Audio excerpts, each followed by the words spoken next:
జంగారెడ్డిగూడెంలో bypass Balaji Nagar సమీపంలో కనకదుర్గమ్మ గుడి ఎదురుగా ఉన్న గ్రౌండ్ లో వైఎస్ఆర్ కాంగ్రెస్ పార్టీ నిర్మాణ సంస్థాగత సమావేశం శుక్రవారం జరిగింది. చింతలపూడి నియోజకవర్గ పార్టీ ఇన్ఛార్జ్ ఖమ్మం విజయరాజు పర్యవేక్షణలో మండల నగర ఉభయ అధ్యక్షులు ఓరుగంటి నాగేంద్ర, కర్పూరం గుప్తాల అధ్యక్షతన సమావేశం ఏర్పాటు చేశారు. మున్సిపాలిటీలోని అభివృద్ధి పథకాల క్యాలెండర్ ను ఐనాల రమణమూర్తి ఆధ్వర్యంలో ఆవిష్కరించారు. ఈ కార్యక్రమానికి ముఖ్య అతిథులుగా చింతలపూడి నియోజకవర్గ పార్టీ ఇన్ఛార్జ్ ఖమ్మం విజయరాజు, జిల్లా పార్టీ అధ్యక్షులు దూలం నాగేశ్వరరావు, ఏలూరు పార్లమెంట్ పరిశీలకులు వంకా రవీంద్రనాథ్, మజిలీపట్నం పార్లమెంట్ పరిశీలకులు జట్టి గురునాథరావు, మున్సిపల్ చైర్పర్సన్ బత్తిన నాగలక్ష్మి, నాయకులు బీవీఆర్ చౌదరి ముఖ్య అతిథులుగా పాల్గొన్నారు. ఈ సందర్భంగా మున్సిపల్ చైర్పర్సన్ బత్తిన నాగలక్ష్మి చిన్న దంపతులను ఘనంగా సత్కరించారు. ఈ సమావేశానికి రాష్ట్ర స్థాయి నాయకులు, జిల్లా స్థాయి నాయకులు, నియోజకవర్గ స్థాయి నాయకులు, మండల గ్రామ కమిటీ అనుబంధ విభాగాల అధ్యక్షులు, కార్యదర్శులు, ఎగ్జిక్యూటివ్స్, వివిధ కమిటీల సభ్యులు, వివిధ విభాగాల మాజీ అధ్యక్షులు, డైరెక్టర్లు, పార్టీ నాయకులు, కార్యకర్తలు, పార్టీ శ్రేణులు పెద్ద ఎత్తున పాల్గొన్నారు.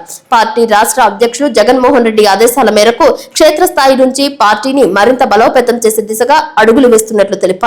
ఎన్నికలు ఎప్పుడు వచ్చినా విజయమే ధ్యేయంగా ప్రతి కార్యకర్త పనిచేయాలని సూచించారు. ప్రతి కార్యకర్తకు న్యాయం జరిగేలా దిశానిర్దేశం చేయనున్నట్లు తెలిపారు. పార్టీ అధికారంలో ఉన్నప్పుడు, లేనప్పుడు ఉన్న పరిస్థితులను ప్రజలు అర్థం చేసుకుంటారని అన్నారు. ఈ సమావేశానికి ముఖ్య ఉద్దేశం ఏంటంటే, జగన్మోహన్ రెడ్డి గారు గత సంవత్సర కాలంగా మొత్తం కమిటీలన్నీ కూడా పూర్తి చేయాలి.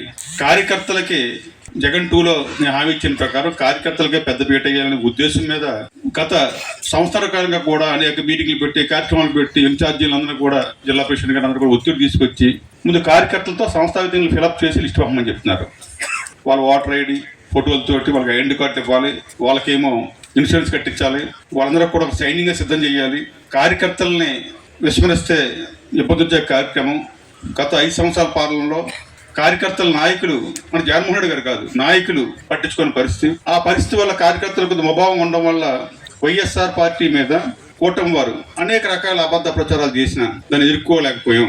ఎమ్మెల్యేలు, మంత్రులు అందరూ కూడా వాళ్ళ పనులు బిజీగా ఉన్నారు. కానీ రూరల్ ఏరియాల్లో మనం వీధుల్లో కానీ, పక్కన కిల్లిగుడి దగ్గర కానీ ఎక్కడ కూర్చున్నప్పుడు కూడా జగన్మోహన్ రెడ్డి గారి మీద రకరకాల నిందలు వేస్తుంటే దాన్ని తిప్పుకొట్టి నీకేమీ అన్యాయం జరిగింది.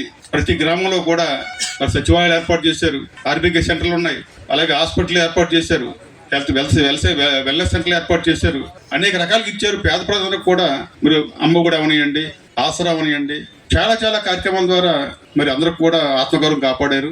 ఎందుకు ఆయన్ని ఓడించేమనే దాని మీద వాళ్ళు చేస్తున్న దుష్ప్రచారం అడ్డుకోలేదు. జగన్మోహన్ రెడ్డి గారు ఎన్ని చేస్తున్నా సరే, ఏదో 14 లక్షల కోట్లు అప్పు ఇచ్చారు, రకరకాల అబద్ధాలు, రోజు అబద్ధాలే వాళ్ళు చేస్తున్నా సరే ఏ కార్యకర్త కూడా అడ్డుకోలేదు. ప్రజలు అది నిజమని నమ్మారు. ఏ స్వార్థం లేకుండా, ఏం ఆశించకుండా జగన్మోహన్ రెడ్డి అభిమానం మీద, పార్టీ మీద అభిమానం మీద ఉండే కార్యకర్తల్ని దూరం పెట్టడం వల్ల, దూరం చేసుకోవడం వల్ల ఇబ్బందులు వచ్చాయని చెప్పేసి అధినాయకత్వం గ్రహించింది. జంగాడు రూరల్ మండలంలో 20 పంచాయతీల నుండి గ్రామ కమిటీలు వేసేయడం జరిగింది. అలాగే అనుబంధ విభాగాలు కూడా వేయటం జరిగింది. మిగతా మహిళా విభాగాలు, విద్యార్థి విభాగం, అలా ఒక 8 విభాగాలు గ్రామానికి ఒక 5-6 నియమన్నారు. అది జరుగుతుంది, ఆ త్వరలో కంప్లీట్ చేస్తాం. మేము మీ అందరినీ రిక్వెస్ట్ చేసేది ఒకటే, ఈ మండలం తరపున నాగేశ్వరరావు గారిని, రవీంద్రనాథ్ గారిని, మిగతా పెద్దలను రిక్వెస్ట్ చేసేది ఏంటంటే, మా కమిటీలు తొందరగా అనౌన్స్ చేయండి. ప్రతి కార్యకర్త చాలా చిత్తశుద్ధితో పనిచేస్తున్నాడు. ఇక్కడ కూర్చున్న వాళ్ళు, పైన కూర్చున్న వాళ్ళు పెద్దోళ్ళు, కింద కూర్చున్న వాళ్ళు చిన్నోళ్ళు అనేది ఏమీ లేదు. చాలా మంది పార్టీని మోసేవాళ్ళు కిందే ఉన్నారు. వాళ్ళకి గుర్తింపు ఇవ్వండి, వాళ్ళని ముందు పెట్టి నడిపిస్తే పార్టీ మళ్ళీ పూర్వవైభవం వస్తుంది. ఈ పార్టీకి డోకా ఏమీ లేదు. మనం ఎదవళ్ళు విమర్శించే బదులు మన లోటుపాట్లు ఏమున్నాయో మనం ఫస్ట్ చూసుకుని మనం కరెక్ట్ గా ఉంటే పార్టీ దానంతటదే ముందుకెళ్తుంది. దీనికి డోకా లేదు. జగన్మోహన్ రెడ్డి గారు ఏదో చేసేస్తారో అంతా జగన్మోహన్ రెడ్డి గారితో అయిపోద్దంటే పార్టీ ఇలాగే ఉంటది. ప్రతి ఒక్కళ్ళు కూడా బాధ్యత తీసుకోవాలి. నాకెందుకు అనే పదం వద్దు. ప్రతి ఒక్కళ్ళు బాధ్యత తీసుకోవడం, కింద కూర్చునే వాళ్ళు రెడీగా ఉన్నారు. జగన్మోహన్ రెడ్డి గారి సూచనల మేరకు మన మాజీ ముఖ్యమంత్రి ప్రతి కార్యకర్తకి 2019లో మనం చాలా బాగా పనిచేసాం. కానీ 2019 నుంచి 24 అధికారంలో ఉన్నప్పుడు కొద్దిగా కార్యకర్తలకి అన్యాయం జరిగిన మాట వాస్తవం. దానిని పూర్తిగా మన నాయకుడు గ్రహించారు. కాబట్టి అది మళ్ళీ పునరావృతం కాకూడదు. ప్రతి ఒక్క కార్యకర్త కూడా మరలా నేను 2029లో ముఖ్యమంత్రి 100కి 200% అవుతాను, నా కార్యకర్త ప్రతి వాడికి కూడా న్యాయం జరగాలి అనే ఉద్దేశంతో ప్రతి ఒక్క కమిటీ వేయడం, ఆ కమిటీ వేసి మనకు ప్రతి వాళ్ళకి కూడా ఎవరు ఏ పదవులు తీసుకుంటున్నారో వాళ్ళకి ఒక ఐడెంటిటీ కార్డు ఇచ్చి రేపు రాబోవు గవర్నమెంట్ లో ప్రథమ స్థానం కల్పించాలని ఆయన 100% కృతజ్ఞతలు. వేదిక అలంకరించిన పెద్దలందరికీ నా నమస్కారం. వేదిక ముందున్న పెద్దలందరికీ నా నమస్కారం. మన వైఎస్ఆర్ పార్టీ సభ్యులందరికీ నా నమస్కారం. మన జగన్మోహన్ రెడ్డి గారు ఉన్నప్పుడు మనకు ఎంత అభివృద్ధి చేశారో అందరికీ తెలుసు. వైద్యం గాని, ఆరోగ్యం గాని ఇవ్వాలంటే మన జగన్మోహన్ రెడ్డి గారే. మళ్ళీ మన జగన్మోహన్ రెడ్డి గారిని గెలిపించుకొని మళ్ళీ జెండా ఎగరేయాలని కోరుకుంటున్నాను.